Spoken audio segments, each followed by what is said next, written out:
everyone and welcome back to my channel, or if you're new here, I'm Renee and I read a lot. And today I'm going over all of the books that I read in the last week and giving short but sweet, maybe not sweet, depending on the book I guess, reviews of them. So without any further ado, let's get into it.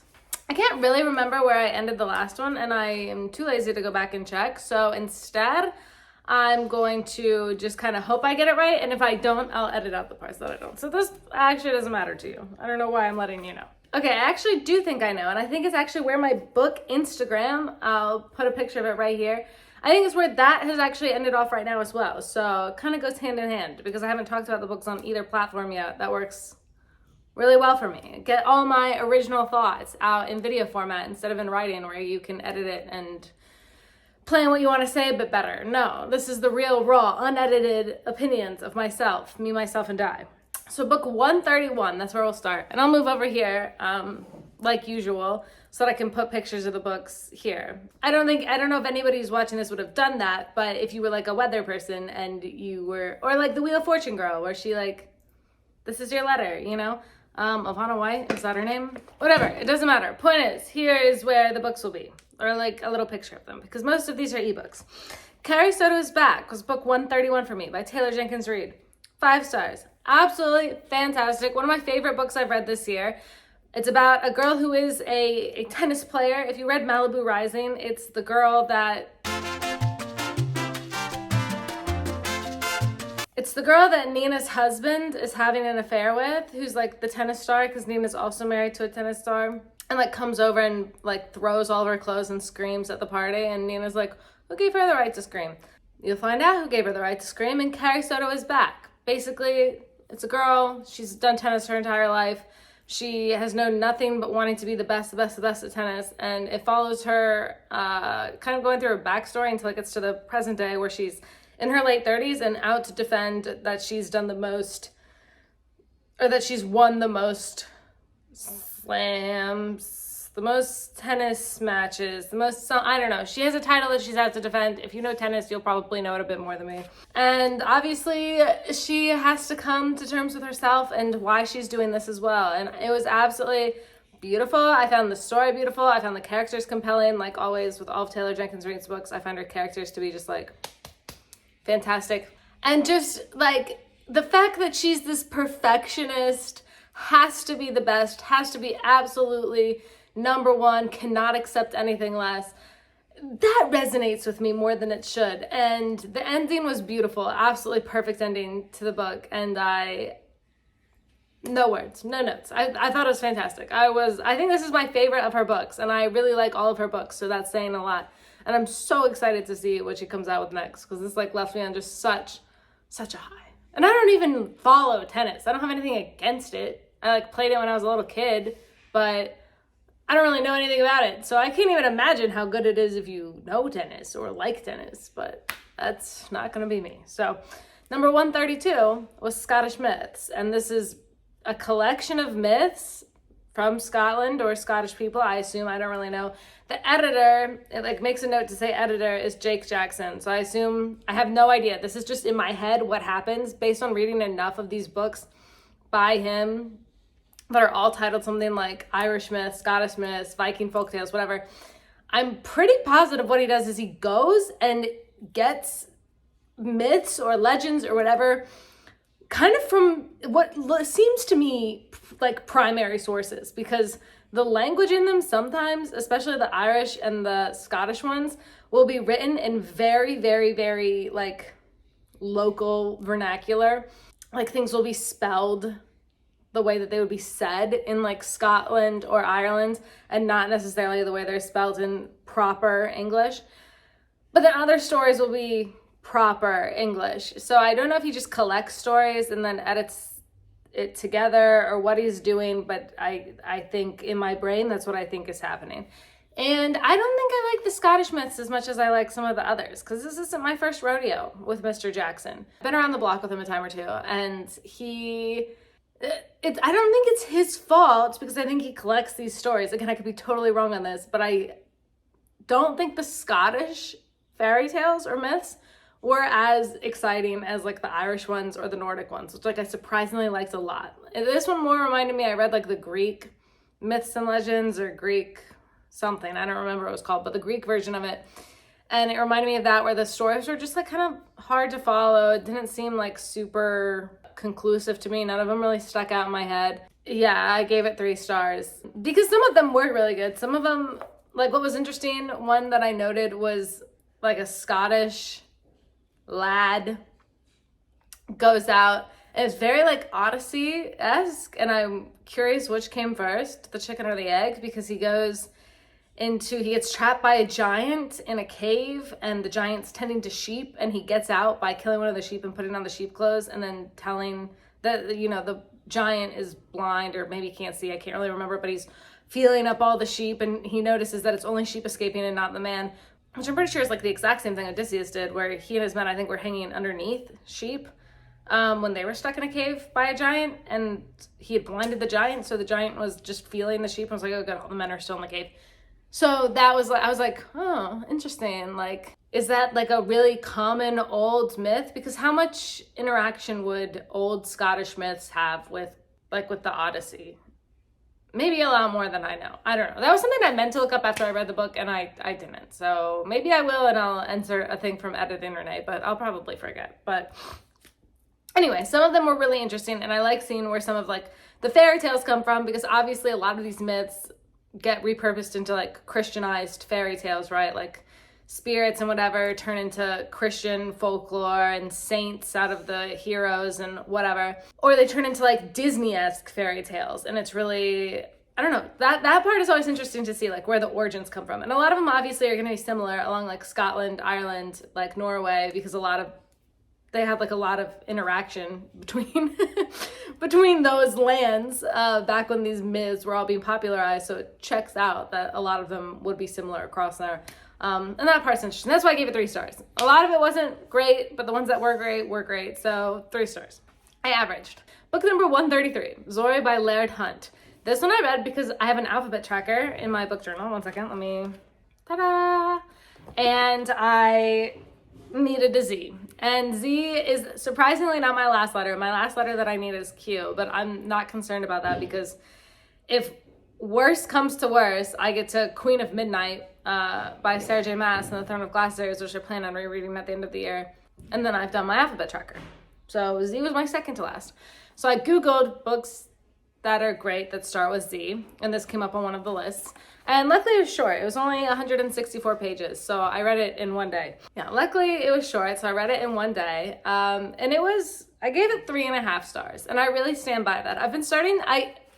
So in the past, I used to give half stars or quarter stars, and I think that is more representative, because sometimes things aren't a 3 or 4 star, they're a 3.5 star. And then I, started putting on my books on Goodreads, and Goodreads doesn't let you give half stars. So I was like, okay, I've got to be more decisive. I've got to say if it's a 3.5 star, if I think it leans maybe slightly more 3.49, then I'll give it the 3 stars. If it's 3.51, I'll go 4 stars. And I've just got to do it. But I've recently started getting back into half stars, and I'm like so glad I did. And, they may not look the nicest on my book journal, but they get the job done. So I gave it 3.5 stars, and I stand by that. It essentially follows the whole life of this woman named Zori from when she was kind of a teenager until she dies. And she lives in rural Indiana in like the early to mid 1900s to the late 1900s. And there was a lot of really beautiful metaphors and prose and beautiful similes, and like the writing itself was very beautiful, like artistically beautiful, but I wasn't super captivated by the story. So I guess I would call it historical fiction.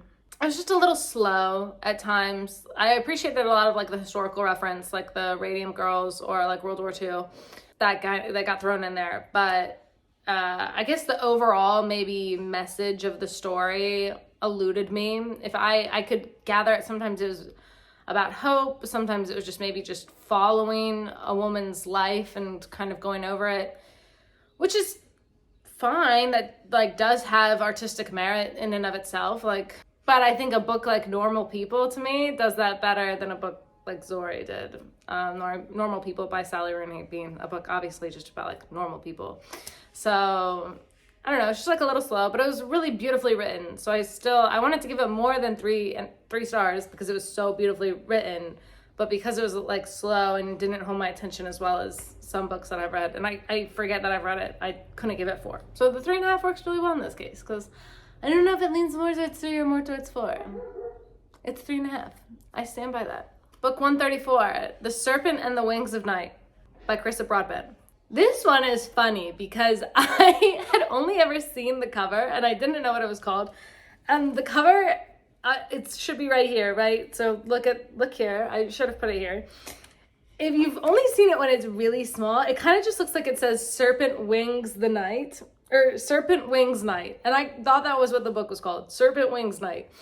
And then I learned it was The Serpent and the Wings of Night. So that's interesting. I don't know if maybe I'm just dumb or if I'm the only person who's thought that based just on the cover of the book alone, but it's funny. 5 stars. This is one of my favorite books I've read this year too. Absolutely loves it. Enemies to Lovers, vampire fantasy romance. I saw something that I read recently that said vampire romances, or vampires in general, come back hard during times of economic downturn. And that has really made me pause. Because yeah, the last time that I was really into vampires was the Twilight, like 2008 recession era. And I love Twilight. I'm so glad we're bringing vampires back. But am I in the vein of like, oh good, we're bringing vampires back because of another economic downturn? Or is it just time? Is it that things come into fashion in trends, in cycles, and vampires happen to be on the same cycle that economic downturns happen?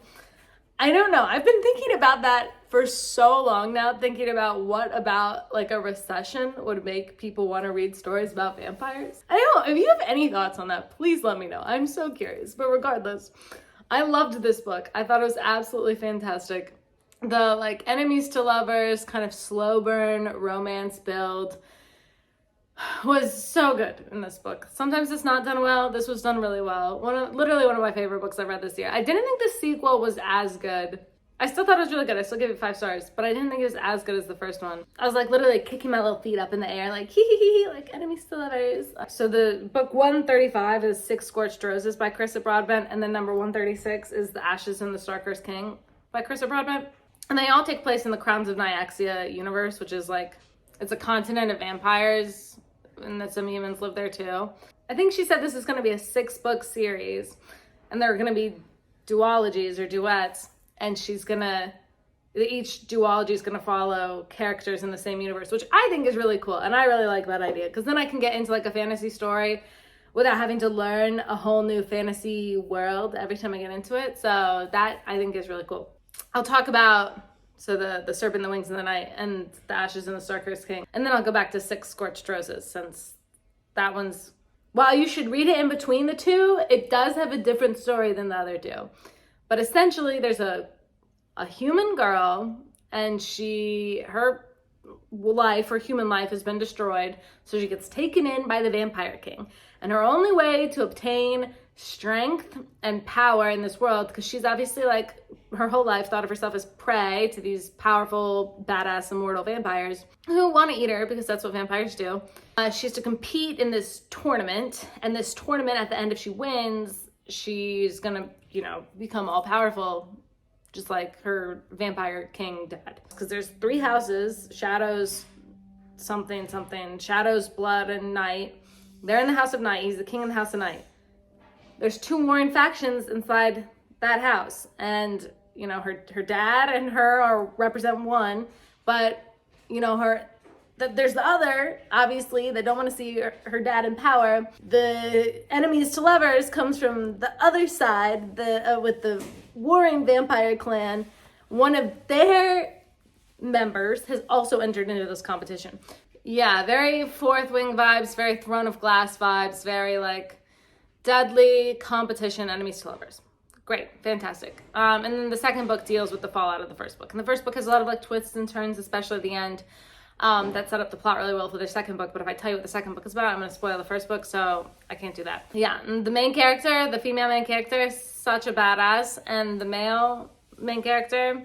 He's like a little baby girl. I love him. But yeah, it was fantastic. 5 stars for both. The one in the middle, 6 Scorched Roses, this is also in that same universe, and the couple that appears in this book does appear in book 2, because this is book 1.5. Does appear in the Ashes and the Star-Cursed King or whatever. But it's like a Dracula meets Beauty and the Beast retelling. It's even down to like the names of the characters. I can't even remember what her name actually is. I think it's, because in Dracula, the girls are Mina and Lucy. And in 6 Scorched Roses, they're Mina and Lilith. They're Mina and Lilith. So Mina and Lucy, Mina and Lilith. Lucy goes to Lucifer, Lilith. It's, you know, obviously that takes heavy inspiration from Dracula, like the OG vampire tale. I can't say more without spoiling it. And I guess if you've read Dracula, there's like medium spoilers, but not really. And I even wrote my book journal, I called her Lucy, because in my brain they're like one person. You know, they're in the human lands, because they do have human lands in this world. I don't know why all the humans don't move there. They also keep humans on the vampire continent for some reason. But anyway, there are human lands, and a vampire has moved to the human lands, but he kind of keeps himself, you know, he's like hands off. I really don't know what he does for food in that case, but that's beyond the scope of this book. And in this town, it's been cursed. There's a plague on it. Mina, the sister, Lilith's sister, gets the plague. So Lilith is now determined, right? Gotta get a cure. And I feel like vampire blood, this vampire, this elusive Vale is his name, must have something to do with it. So she puts on her big girl pants and she goes to Vale's house, and they strike up a deal for him to give her blood. And it's a little bit Beauty and the Beast, because I guess he's maybe a little beastly and like the townspeople don't like him or whatever. But I think it's mostly Dracula. It's both. It's like if Dracula and Beauty and the Beast had a baby in the Crowns of Nyaxia world. Fantastic. 5 stars. That one I also thought was as good as The Serpent and the Wings of Night. I loved it. 12 out of 10. Book 137 was Possessive by Willow Winters. I gave this one 3 stars. This one is interesting because these books are loosely tied together. So the one that I read, A Kiss to Kiss, whatever, I can't remember what it was called, is in the same, I'm going to say universe, even though obviously it takes place in like the human world, the contemporary human world. These are contemporary romances, but they take place with like the same characters that it took place in the A Kiss to Kiss series. So it's loosely tied into that. So I can't say too much, I guess, but what I didn't love was that basically there was a girl, her boyfriend died. They dated when they were young, like in high school, but she's secretly always been in love with her late boyfriend's older brother. And she sees the older brother now, either 8 or 5 years later. Either the timeline of this book was really confusing and not well spelled out, and it was going on in 2 timelines and I had no idea, or the author did not go back and proofread, because sometimes it was 8 years ago and sometimes it was 5 years ago. And I, honest to God, have no idea which one it was supposed to be. And so therefore, that was one of the reasons I took off a star or 2, was because the timeline was really confusing. But so, however many years later, she runs into said older brother, and they hit it off. And it's not weird at all that she was into her boyfriend's older brother, and that her boyfriend's older brother was into her when she was 17. Actually, that's super weird. I didn't like it. I was uncomfortable with all of that. I don't like the sibling sharing stuff. I don't like an adult simping after his little brother's girlfriend. Is weird as fuck to me. I guess it's fine if...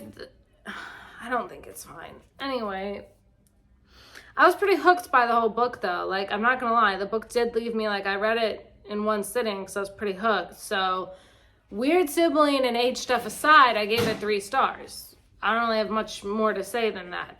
I was engaging. If they could get over the timeline and the brother stuff, which I guess maybe not everyone would have a problem with the brother stuff. Maybe that's just me. But then the age gap, and maybe because they didn't act on the age gap, it's still weird. I guess 17 is legal in some states. And then I read The Duke and I. That was book 138, and then the second epilogue counts because it's its own separate book on Goodreads. It was book 139, and that is by Julia Quinn. And that is the first of the Bridgertons books. The Bridgertons, aka the famous Netflix series, also by the same name. I guess I should mention what The Duke and I is about. Again, if you haven't seen the show or read the book. Duke comes back from overseas. He hates his dad and decides that he doesn't want to marry or have children. And Daphne is out for the season, but she's been friend-zoned by everyone. So they're like, why don't we fake date? And obviously, you know how fake dating goes. Oftentimes it leads to real dating. And that's what the book is about. I gotta say, so the book was very interesting. And I read it very quickly. And I don't think it's the best written book by any stretch of the imagination. I think that there's a lot of like there's way too much eyebrow movement going on and way too much use of the word rake. Like rake. It's at like every other sentence has to do, but you're a rake.